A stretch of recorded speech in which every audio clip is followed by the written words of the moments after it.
నీడ కోసం వచ్చిన పక్షిని చూసి ప్రేమ అని మురిసిపోతుంది చెట్టు. కానీ ఆ పక్షి వెళ్ళిపోయాక తెలిసింది చెట్టుకి కేవలం అవసరం కోసం మాత్రమే అని.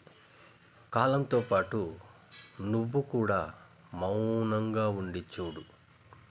నువ్వు పలకరిస్తే కాని పలకని బంధాలేవో, నీ పిలుపు కోసం ఎదురు చూసే బంధాలేవో నీకే అర్థమవుతుంది.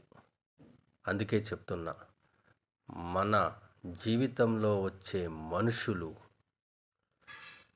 ప్రేమ కోసం వస్తున్నారా, అవసరం కోసం మాత్రమే వస్తున్నారా అని తెలుసుకొని మన లిమిట్లో మనం ఉండడం చాలా మంచిది.